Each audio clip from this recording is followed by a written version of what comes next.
Asia live T വിയിലെ feng shui പ്രോഗ്രാമിലേക്ക് ഏവർക്കും സ്വാഗതം. നമുക്ക് ഒരു വീട്ടിലെന്ന് പറയുമ്പോഴത്തേക്ക് ഇപ്പം ചില ടൂൾസുകളൊക്കെ വീടുകളിൽ വെക്കുന്നതായിട്ട് നമുക്ക് കാണാം. അപ്പോൾ ആ ടൂൾസ് വെക്കുമ്പം അതിൻ്റേതായിട്ടുള്ള ഒരു പോസിറ്റീവ് എനർജി നമ്മുടെ വീട്ടിലേക്ക് വരും. പക്ഷേ നമുക്ക് ആദ്യം ചെയ്യേണ്ടതെന്ന് പറഞ്ഞു കഴിഞ്ഞാൽ വീട്ടിലുള്ള നെഗറ്റീവ് എനർജികളെ പരമാവധി ഒഴിവാക്കുക. ആ വീട്ടിലേക്ക് പോസിറ്റീവ് എനർജികൾ കൊണ്ടുവരാനായിട്ട് എന്തൊക്കെ കാര്യങ്ങൾ ശ്രദ്ധിക്കുക, അതെല്ലാം ചെയ്തിട്ട് നമുക്ക് ടൂൾസ് വയ്ക്കുന്നതാണ് ഇതിൽ ഏറ്റവും ഉത്തമമായിട്ടുള്ള കാര്യം. അപ്പോൾ ഇന്നൊരു 10 ടിപ്സ് ഞാൻ നിങ്ങളുമായിട്ട് ഷെയർ ചെയ്യാം ഒരു വീടിനെ സംബന്ധിച്ചിട്ടുള്ള.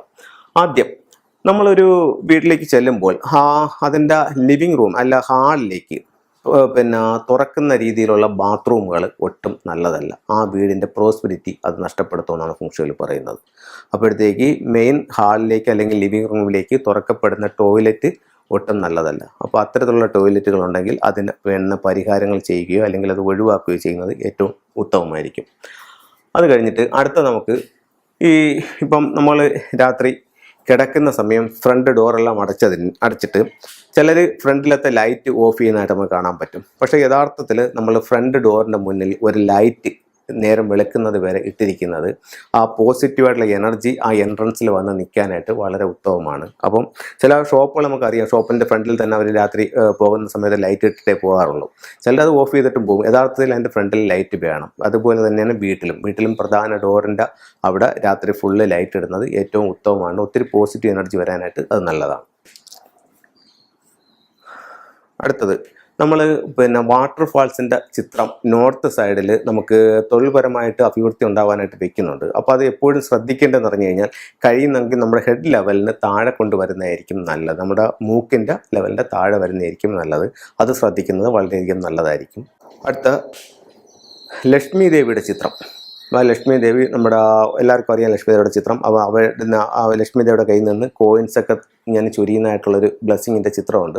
അപ്പോൾ അത്തരത്തിലുള്ളൊരു ചിത്രം നമ്മുടെ പ്രധാന വാതിലിൻ്റെ മുകളിൽ വീട്ടിനകത്ത് കയറിയിട്ട് പ്രധാന വാതിലിൻ്റെ മുകളിൽ വീട്ടിന് ഉള്ളിലോട്ട് നോക്കി വെക്കുന്നത് ഒത്തിരി സൗഭാഗ്യങ്ങളും സമ്പത്തും നമ്മളിലേക്ക് വരാനായിട്ട് വളരെയധികം ഗുണപ്രദം ചെയ്യുന്ന ഒരു കാര്യമാണ്. അടുത്ത ചെയ്യാവുന്ന മറ്റൊരു ചിത്രം എന്ന് പറയുന്നത് മെയിൻ ഡോറിൽ നിന്ന് അകത്തേക്ക് നോക്കുമ്പോൾ ഒരു ഗണപതിയുടെ ചിത്രം പ്രധാന ഡോറിലോട്ട് ഫേസ് ചെയ്ത് വെക്കുന്നത് വളരെയധികം പോസിറ്റീവ് ഉണ്ടാവും.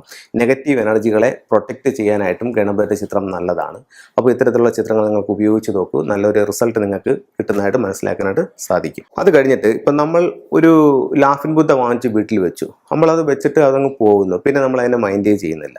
അതങ്ങനെയല്ല. നമ്മൾ എന്ത് സാധനത്തെയും നമ്മൾ അതിനെ എങ്ങനെ കെയർ കൊടുക്കുന്നുവോ ആ രീതിയിൽ അത് തിരിച്ച് നമ്മളെ കെയർ ചെയ്യുമെന്നാണ് പറയുന്നത്. അപ്പോൾ നമ്മൾ ലാഫിംഗ് ബുദ്ധ വാങ്ങിച്ചു വെച്ച് അത് പൊടിയും അഴുക്കും ചിലന്തിവലയൊക്കെ പിടിച്ചിരിക്കുന്നതിനേക്കാൾ നമ്മൾ എല്ലാ ദിവസവും അതൊന്ന് തുടച്ച് വൃത്തിയാക്കി എടുക്കുകയാണെന്നുണ്ടെങ്കിൽ ചിലർ അതിനകത്ത് സാമ്പ്രാണി കത്തിക്കുകയും പൂജ ചെയ്യുകയൊക്കെ ചെയ്യുന്നുണ്ട്. അപ്പോൾ അത്തരത്തിൽ ചെയ്യേണ്ട ആവശ്യമില്ല. ഇത് വൃത്തിയായി സൂക്ഷിക്കുക എന്നുള്ളതാണ് പ്രധാന കാര്യം. അപ്പോൾ ഇത്തരത്തിൽ അതൊന്ന് വൃത്തിയായി സൂക്ഷിച്ച് അതിനൊന്ന് കെയർ ചെയ്യുകയാണെങ്കിൽ ഉറപ്പായിട്ടും അതിൻ്റെ ഒരു കെയറിങ് തിരിച്ച് നമുക്കും കിട്ടും. പിന്നെ ലാഫിംഗ് ബുദ്ധ എന്തിനാണ് വെക്കുന്നത്, അല്ലെങ്കിൽ ലാഫിംഗ് ബുദ്ധ വെക്കുമ്പോഴുള്ള സൗഭാഗ്യം എന്താണ്? ലാഫിംഗ് ബുദ്ധ നമുക്ക് വീട്ടിലെപ്പോഴും ഒരു സന്തോഷ അന്തരീക്ഷം നിലനിർത്താനും നമ്മളിലേക്ക് സമ്പത്ത് വരാനും ലാഫിംഗ് ബുദ്ധ നമ്മളെ ഒത്തിരി അധികം സപ്പോർട്ട് ചെയ്യുന്നുണ്ട്.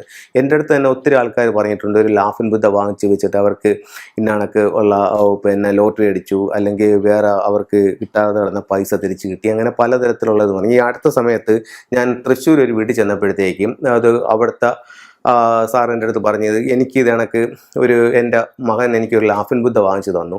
അതിനോടൊപ്പം തന്നെ ഒരു വീട്ടിലേക്ക് ഗിഫ്റ്റ് കൊടുക്കാനായിട്ട് അവരുടെ വിവാഹം അങ്ങനെ പാലുകാച്ച ചടങ്ങായിരുന്നു. അപ്പോൾ അവിടെ കൊടുക്കാനായിട്ട് ഒരു ഗിഫ്റ്റും കൂടെ വാങ്ങിച്ചു തന്നു. അപ്പോൾ ഇത് രണ്ടും കൂടെ ഒരു കിറ്റിനകത്തായിരുന്നു. അപ്പോൾ ആ ഗിഫ്റ്റും അതിനകത്ത് ഇരിക്കുന്നു, ലാഫിംഗ് ബുദ്ധ അതിനകത്തിരിക്കുന്നു.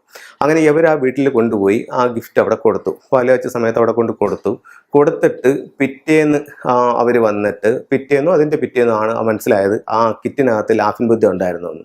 അങ്ങനെ അവരെ വിളിച്ച് ചോദിച്ചപ്പോഴത്തേക്ക് അവർക്ക് 65 ലക്ഷം രൂപയുടെ ലോട്ടറി അടിച്ചു. ഇത് കിട്ടിയതിന് ശേഷം അവർക്ക് 65 ലക്ഷം. ഇത് കിട്ടിയോ, ഇത് വെച്ചതുകൊണ്ടാണ് അല്ലെങ്കിൽ ഇത് അവരുടെ വീട്ടിൽ ചെന്നത് കൊണ്ടാണെന്ന് ഞാൻ പറയുന്നില്ല. പക്ഷേ അത്തരത്തിൽ പറയുന്ന ഒത്തിരി ആൾക്കാരുണ്ട്. അപ്പോൾ ആ ലാഫിംഗ് ബുദ്ധ നമുക്ക് വെൽത്തും ഹാപ്പിനെസ്സും തരുമെന്നുള്ള കാര്യത്തിൽ യാതൊരു സംശയവുമില്ല. അതുപോലെ നമ്മൾ ശ്രദ്ധിക്കേണ്ട മറ്റൊരു കാര്യം എന്ന് പറഞ്ഞാൽ സ്റ്റെയർ കേസിൻ്റെ അടിയിൽ നമുക്ക് വാട്ടർ ഫൗണ്ടനോ അക്വേറിയമോ വെക്കാൻ പാടില്ല. ഈ വാട്ടർ ഫൗണ്ടനോ അക്വേറിയൊക്കെ നമ്മൾ വെക്കുമ്പോൾ വളരെയധികം ശ്രദ്ധിച്ച് ചെയ്യുകയാണെങ്കിൽ ഒത്തിരി ഗുണങ്ങൾ നമുക്കുണ്ടാവും. അതേസമയം അതിൻ്റെ തെറ്റായിട്ടുള്ള ദിക്കുകളിലാണ് വെക്കുന്നതെന്നുണ്ടെങ്കിൽ അതിൻ്റെ ദോഷവും നമുക്കുണ്ടാവും. അപ്പം ഈ അതിന് ഒരു ദിക്കുണ്ട്. വാട്ടർ ഫൗണ്ടനൊക്കെ വെക്കുന്നത് നോർത്ത് ഭാഗത്താണ് വെക്കുന്നത്. അക്വേറിയം അല്ലെങ്കിൽ നോർത്തിലാണ് വെക്കുന്നത് കൂടുതൽ നല്ലത്. അപ്പോൾ ആ ഭാഗത്ത് വെക്കുക. അവിടെ സ്റ്റെയർ കേസ് ഉണ്ടെങ്കിൽ ഒരു കാരണവശാലും അതിൻ്റെ അടിയിൽ വാട്ടർ ഫൗണ്ടനോ അക്വേറിയമോ വെക്കാൻ പാടില്ല. അടുത്തത്, ചില വീട്ടിൽ കയറി ചെല്ലുമ്പോഴത്തേക്ക് പ്രധാന ഡോറിന് നേരെ ഓപ്പോസിറ്റ് ആയിട്ട് നമുക്കൊരു മിറർ, ഒരു കണ്ണാടി കാണാനായിട്ട് സാധിക്കും. ചില ഷോപ്പുകളിലും അതുപോലെ കാണുന്നുണ്ട്. അവിടുത്തെ സ്റ്റോക്കൊക്കെ വലുതാക്കി കാണിക്കാൻ വേണ്ടിയിട്ട് ഒരു മെയിൻ ഡോറിൻ്റെ നേരെ ഓപ്പോസിറ്റ് അവർ വലിയ മിററൊക്കെ വെക്കുന്നതായിട്ട് കാണാൻ സാധിക്കും. ഒരു കാരണവശാലും അങ്ങനെ വെക്കുന്നത് വീട്ടിലും വെക്കുന്നത് നല്ലതല്ല, ഷോപ്പിൽ വെക്കുന്നത് നല്ലതല്ല. അത്തരത്തിൽ എന്തെങ്കിലും ഉണ്ടെങ്കിൽ അത് എത്രയും പെട്ടെന്ന് ഒഴിവാക്കേണ്ടതാണ്. അടുത്തത്, വീടിൻ്റെ ഫ്രണ്ടിൽ വാട്ടർ ഫൗണ്ടൻ അല്ലെങ്കിൽ അമ്പൽക്കുളം ഇതൊക്കെ സെറ്റ് ചെയ്യുന്ന ഒത്തിരി വീടുകളുണ്ട്. അവിടെ ശ്രദ്ധിക്കേണ്ട ഒരു പ്രധാന കാരണം, ഇതിനൊക്കെ ഒരു ദിക്കുണ്ട്. വെള്ളം നമ്മൾ എപ്പോഴും വെക്കുമ്പോഴത്തേക്ക് പഞ്ചഭൂതങ്ങളിൽ ഒരു പ്രധാന എലമെന്റ് ആണ് വാട്ടർ എന്ന് പറയുന്നത്. അത് നമ്മൾ എപ്പോഴും വെക്കുമ്പോൾ അതിൻ്റെതായിട്ടുള്ള സ്ഥാനം മനസ്സിലാക്കി വെച്ചിട്ടില്ല എന്നുണ്ടെങ്കിൽ ഒത്തിരി ബുദ്ധിമുട്ടുണ്ടാവും. അതേസമയം അത് മനസ്സിലാക്കിയാണ് വെക്കുന്നതെങ്കിൽ അതിൻ്റെതായിട്ടുള്ള നേട്ടങ്ങളും നമുക്കുണ്ടാവും. പിന്നെ പ്രധാനമായിട്ട് കോമൺ ആയിട്ട് ശ്രദ്ധിക്കേണ്ട ഒരു കാര്യം എന്ന് പറഞ്ഞാൽ, ഒരിക്കലും നമ്മൾ പ്രധാന വാതിലിൽ നിന്ന് പുറത്തോട്ട് നോക്കുമ്പോൾ നമ്മുടെ വലതുവശത്ത് വെള്ളം വരുന്നത് നല്ലതല്ല. അപ്പോൾ അത്തരത്തിലുള്ള എന്തെങ്കിലും വെള്ളം ഉണ്ടെങ്കിൽ നിങ്ങൾ അത് ഒഴിവാക്കുന്നത് നല്ലതായിരിക്കും. അപ്പോൾ ഈ 10 കാര്യങ്ങൾ നിങ്ങൾ ശ്രദ്ധിക്കുക. ഇതനുസരിച്ച് നിങ്ങളുടെ വീടൊന്നൊരുക്കുക. നിങ്ങൾക്ക് എല്ലാ ഐശ്വര്യങ്ങളും ഉണ്ടാവട്ടെ എന്ന് പ്രാർത്ഥിച്ചുകൊണ്ട് നിർത്തുന്നു. നന്ദി, നമസ്കാരം. കൂടുതൽ വാർത്തകളും വീഡിയോകളും കാണാൻ ഈ ചാനൽ സബ്സ്ക്രൈബ് ചെയ്യുക. കൂടെ ബെൽ ബട്ടൺ അമർത്തുക.